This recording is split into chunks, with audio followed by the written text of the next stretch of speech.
अब मैं ये जानना चाहता हूँ कि एक्सपेरिएंशियल लर्निंग को स्कूल्स में, एजुकेशनल इंस्टीट्यूट्स में कैसे हम इम्प्लीमेंटेशन कर सकते हैं? क्या इसके लिए कोई अलग से सेटअप लगेगा?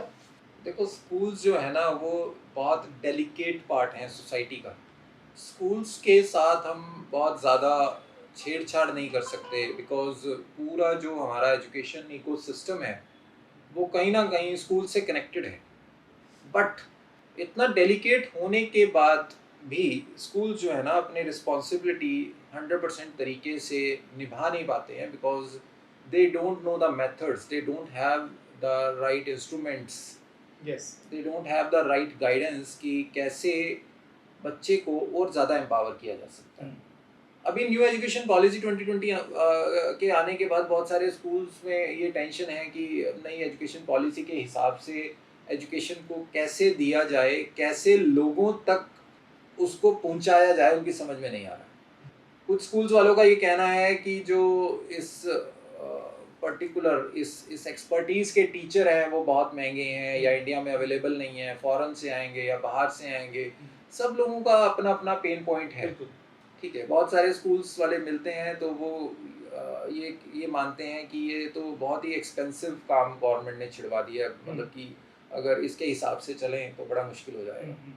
वही चीज़ मैं जानना चाह रहा था। तो क्या ये जो रूमर्स हैं, ये जस्ट रूमर्स हैं या इनके पीछे कुछ आपको लग रहा है कि देखो, सच्चाई भी है? एक्सपेंसिव की अगर मैं बात करूं, पॉइंट नंबर 1, और इंफ्रास्ट्रक्चर की बात करूं, हुँ, पॉइंट नंबर 2, तो एज सच कोई बहुत ज़्यादा इंफ्रास्ट्रक्चर हमें रिक्वायर्ड नहीं है। हाँ, पहले के मुकाबले अपग्रेड होने की ज़रूरत है। ओके। कुछ बेसिक एडजस्टमेंट्स, कुछ बेसिक चेंजेस के साथ हम एग्जिस्टिंग सिस्टम में भी एक्सपीरियंशियल एजुकेशन को लेकर आ सकते हैं। जो आपके डे टू डे जो भी स्टाफ है, फैकल्टी मेंबर्स हैं, उनको अगर हम सही ढंग से ट्रेनिंग दे दें, okay.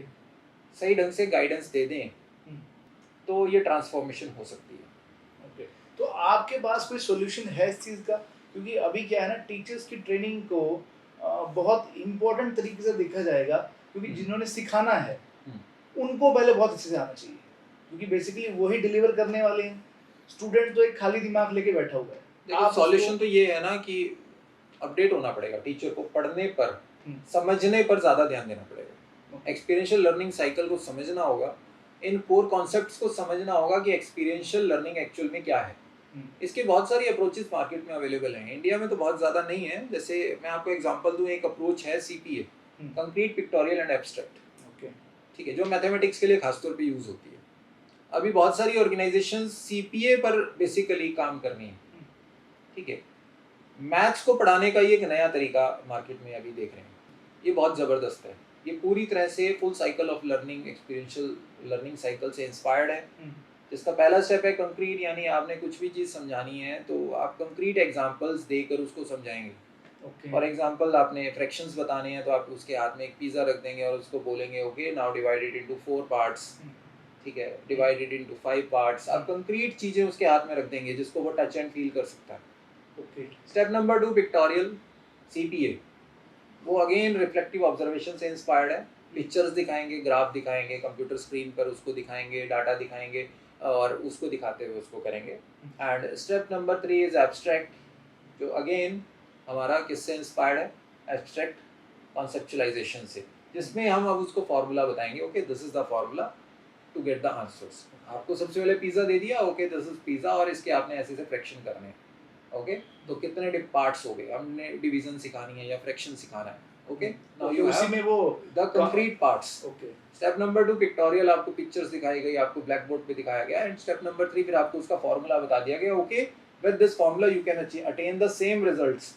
Basically this is a good example of experiential learning हाँ, आल्सो। तो आपने सेम रिजल्ट्स ले लिए। नॉर्मली मैंने देखा है कि बच्चे जानते हैं, अच्छा 10 मल्टीप्लाई 10 100 है, हुँ, बट वो 100 क्यों है, कैसे आ रहा है, क्या मीनिंग है एक्चुअली हुँ, 10 10 का, 10 मल्टीप्लाई 10 एक्चुअली होता क्या है। हुँ, ठीक है, 17 मल्टीप्लाई 3 कर लिया, एक्चुअल उसका मीनिंग क्या मीनिंग है, क्या है?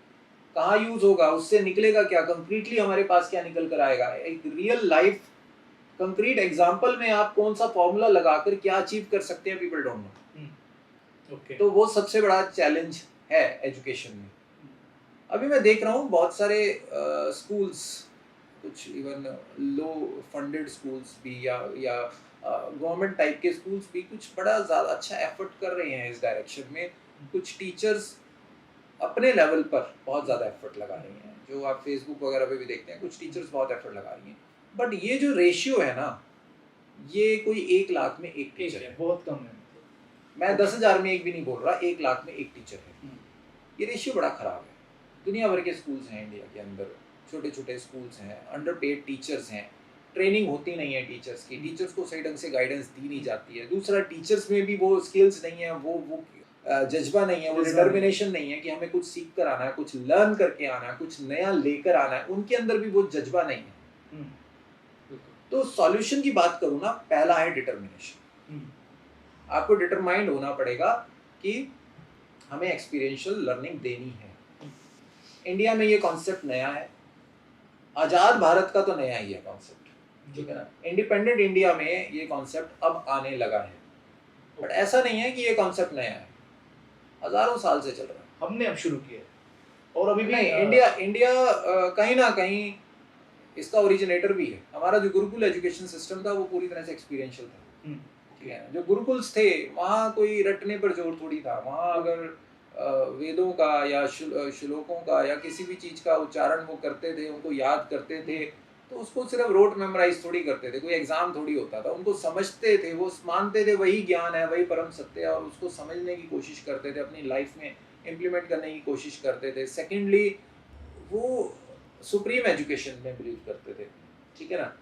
और फिर उसको उन्हीं चीज़ों को वो प्रैक्टिकली इम्प्लीमेंट भी करते थे। फॉर एग्जांपल, हम रामायण में सुनते हैं कि राम जब गुरुकुल गए तो वो खुद भी भिक्षा मांगने गए, ठीक है ना। वो खुद भी भिक्षा मांगने गए, तो वो उससे बढ़िया क्या एक्सपीरियंशियल एजुकेशन हो सकता है। उससे कि जो चीज़ें आपने पढ़ी हैं कि अपनी ईगो को छोड़कर हमें ग्राउंड पे जाना है, तो वो गए।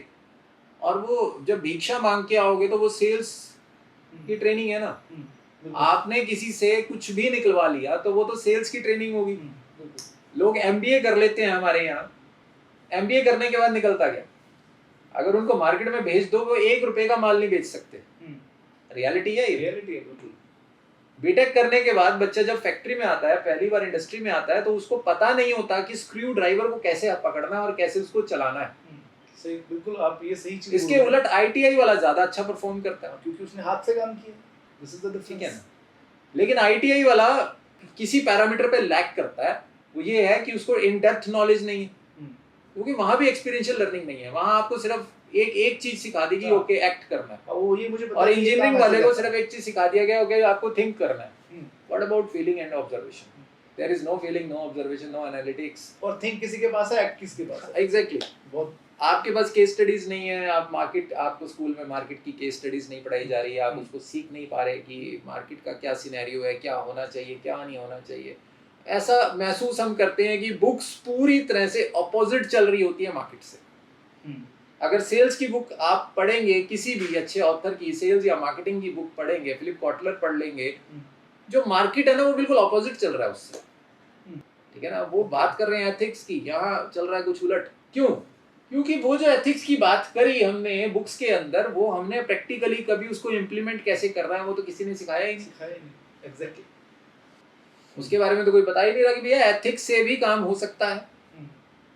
आपने बुक्स में पढ़ लिया, और जैसे ही आप इंडस्ट्री पहुंचे वहां आपको कहा गया ये तो बकवास है, उसको छोड़ दे, अब नए तौर तरीके सीखे, ठीक है। एक बच्चा एलएलबी करता है, एलएलबी करने के बाद जब प्रैक्टिस में आता है तो आप यकीन नहीं मानेंगे, 100 में से 99 लोग क्विट कर जाते हैं, या 100 में से 98 लोग इस प्रोफेशन को क्विट कर जाते हैं, 2% ही सर्वाइव कर पाते हैं।